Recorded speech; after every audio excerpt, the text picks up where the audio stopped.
벤자민의 탄생은 처음엔 볼티모어 전체를 들썩거리게 만들었다. 하지만 남북전쟁이 발발하면서 사람들의 관심이 다른 데로 흩어져 버렸다. 그렇지 않았다면 버튼시 가족과 그들의 친족이 그 불운한 사건 때문에 사회적으로 얼만큼 피해를 입었을지 가늠하기 어려울 것이다.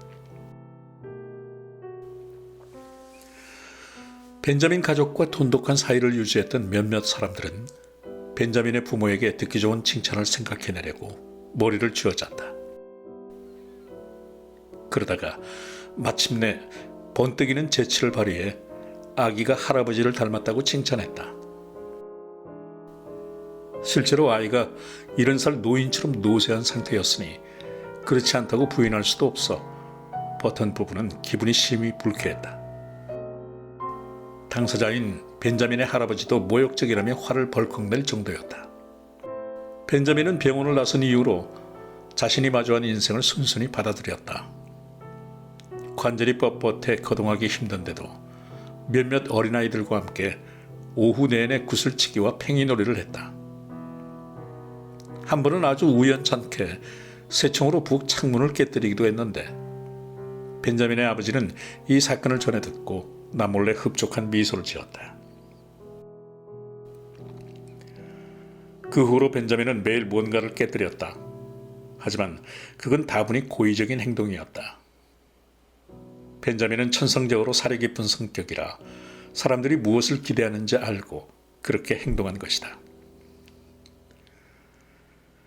벤자민의 할아버지는 처음에는 손자를 경계했지만 차츰 태도가 누그러졌다. 마침내 두 사람은 함께 있는 시간을 더없이 즐기게 되었다. 나이와 경험의 깊이가 완전히 달랐지만 오랜 벗처럼 몇 시간 동안 앉아서 더디게 흐르는 하루의 일들에 대해 지친 기색도 없이 단조롭게 이야기를 나눴다. 벤자민은 부모님보다는 할아버지와 함께 있을 때가 훨씬 편했다. 부모님은 강압적으로 명령을 하면서도 자신을 대하기가 다소 어색한지 가끔씩 씨라는 호칭을 붙여 부르곤 했다. 벤자민은 태어날 때부터 몸과 마음이 성숙한 자신의 모습에 누구보다 더 당황스러웠다. 그래서 의학 잡지를 뒤져보았지만 자신과 같은 사례는 어디에서도 찾을 수 없었다. 벤자민은 아버지의 재촉에 못 이겨 다른 아이들과 어울려 놀려고 나름 애를 썼다. 종종 그다지 격하지 않은 운동 경기에도 참여했다. 축구는 지나치게 과격한 운동이라 피했다. 골절상이라도 입었다간 노쇠한 뼈가 붙지 않을까 봐 두려웠던 것이다. 벤자민은 5살 때 유치원을 다녔다. 그곳에서 주황색 종이에 초록색 종이 붙이기, 색종이 엮기, 끝없이 이어지는 마분지 목걸이 만들기 같은 예술 활동을 배웠다. 하지만 도중에 꾸벅꾸벅 졸기 일쑤여서 젊은 선생님은 짜증스러워 기겁할 노릇이었다. 참다 못한 선생님이 벤자민의 부모에게 불평을 터뜨려 벤자민은 다행스럽게도 유치원에서 나올 수 있었다. 버튼 부부는 친구들에게 아이가 너무 어려서 유치원에 보내지 않았다고 말했다. 벤자민이 12살이 되었을 무렵 벤자민의 부모는 아들에게 완전히 익숙해졌다. 함께 산 세월이 무섭다더니 그 사이에 그들은 아들이 여느 아이와 다를 바 없다고 생각하게 되었다.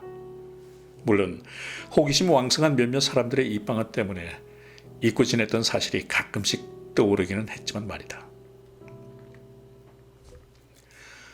그러던 어느 날이었다. 12살 생일을 맞고 몇 주가 흘렀을 때 벤자민은 거울을 보다가 놀라운 변화를 발견했다. 아니, 확실하지는 않지만 뭔가 변한 것 같았다. 내 눈이 잘못된 걸까?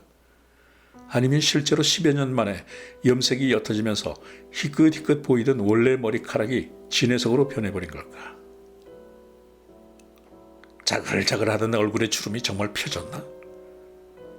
피부에 윤기가 돌고 탄력이 생긴 데다 발그스레하게 혈색까지 도는 게 정말일까? 벤자민은 이 모든 것이 자신의 착각인지 아닌지 확신할 수 없었다. 하지만 더 이상 허리가 구부정하지 않고 유년기 시절처럼 몸 상태가 나아졌으면 분명한 사실이었다. 설마? 벤자민은 뭔가를 떠올리려다가 감히 생각하기조차 두려워 그만두었다.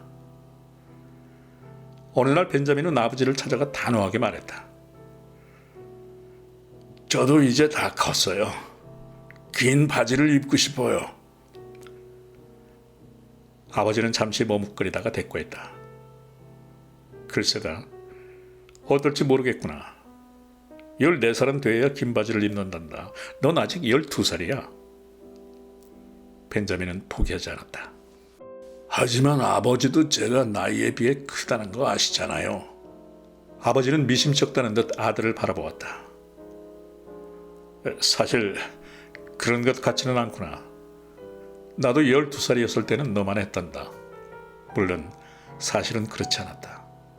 아들이 정상이라고 믿는 로즈버튼의 자기 암시에서 비롯된 착각이었다. 결국 두 사람은 서로 타협을 했다. 벤자민은 계속 머리를 염색하고 좀 더 노력해서 또래 남자아이들과 어울려 지내겠다고 약속했다. 또 안경을 쓰거나 거리에서 지팡이를 사용하지도 않기로 했다.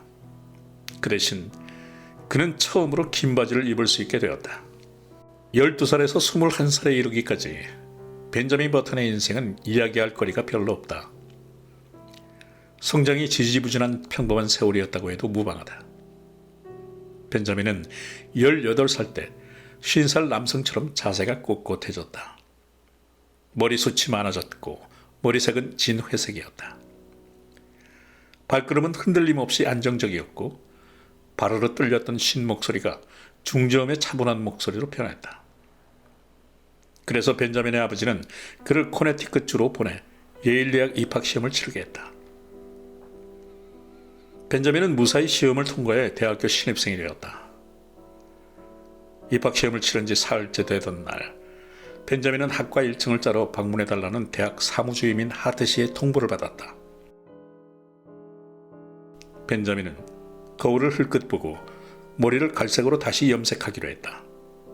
하지만 서랍을 온통 다 뒤져도 염색약병이 보이지 않았다. 그제야 어제 염색약을 다 쓰고 버렸다는 사실이 생각났다. 벤자민은 고민에 빠졌다. 5분 만에 사무주임의 사무실에 도착해야 했다. 지금으로서는 어떻게 할 도리가 없었다. 본래 모습 그대로 갈 수밖에. 사무주임이 벤자민을 정중하게 맞이했다. 어서 오세요. 아드님에 대해 물어보려고 오셨군요. 아니, 사실은 제 이름이 벤자민. 벤자민이 말을 꺼냈지만 하트씨가 가로막았다. 만나서 반갑습니다, 하트씨. 아드님도 곧 도착하겠죠? 벤자민은 버럭 소리를 질렀다. 저라고요. 제가 신입생입니다. 뭐라고요? 제가 신입생입니다. 농담이 심하시군요. 농담 아닙니다. 사무주임은 이맛살을 찌푸리더니 앞에 놓인 카드를 흘낏 훔쳐보았다. 저기 여기 적힌 대로라면 벤자민 버튼 씨의 나이는 18살인데요. 벤자민은 얼굴을 약간 붉히면서 단호하게 말했다. 제가 18살입니다. 사무주임은 피곤한 상대를 만났다는 듯이 벤자민을 바라보았다. 버튼 씨, 지금 그 말을 저보고 믿으라고 하신 겁니까? 벤자민도 피곤하게 됐다는 미소를 지었다. 그러고는 다시 한번 말했다. 저는 18살입니다. 그러자 사무주임이 근엄하게 문을 가리키며 말했다. 당장 나가!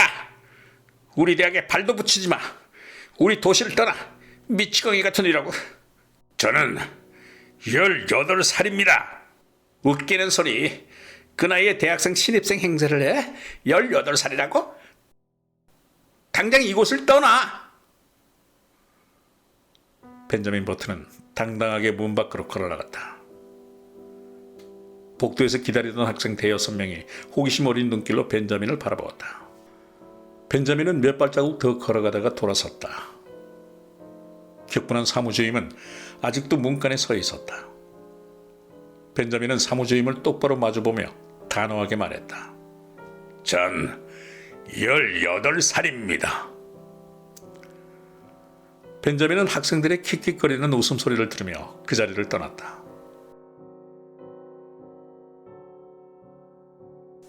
하지만 벤자민이 당하는 수모는 거기서 끝나지 않았다. 그가 기차역을 향해 우울하게 걸어가는데 한 무리의 사람들이 그 뒤를 따랐다. 그 무리는 점점 불어나서 급기야 대규모 집단으로 변했다. 미치광이가 예일대학교 입학시험에 통과해서 18살이라고 우겼다는 소문이 퍼져나갔다. 학교 전체가 뜨끈뜨끈한 소문으로 들썩거렸다. 학생들은 모자도 쓰지 않고 급하게 교실 밖으로 뛰쳐나왔고 풋볼 팀원들은 경기도 그만둔 채 수군대는 무리에 합류했다. 교수 부인들은 모자를 삐뚤음하게 쓰고 허리바지도 제대로 되지 못한 몰골로 뛰어나왔다. 이 모든 이들이 벤자민 버튼의 뒤를 따르면서 그의 연약한 감수성을 건드리는 온갖 말을 끊임없이 퍼부었다. 방랑하는 유대인이 틀림없어. 대학 진학 예배학교부터 다시 다녀. 차라리 신동이라고 하지 그래. 여기가 양로원인 줄 알았나 봐. 하버드에는 가버려라. 벤자민은 차츰 발걸음을 빨리 하다가 어느새 달리기 시작했다. 그래, 보여주고 말 테다. 하버드에 가서 저들이 얼마나 부당하게 날 조롱했는지 후회하게 만들어줄 것이다. 벤자민은 볼티모어행 기차에 무사히 올라타 창밖으로 머리를 내밀고 소리쳤다. 너희들 모두 후회하게 만들어줄 거야. 학생들이 웃음을 터뜨렸다.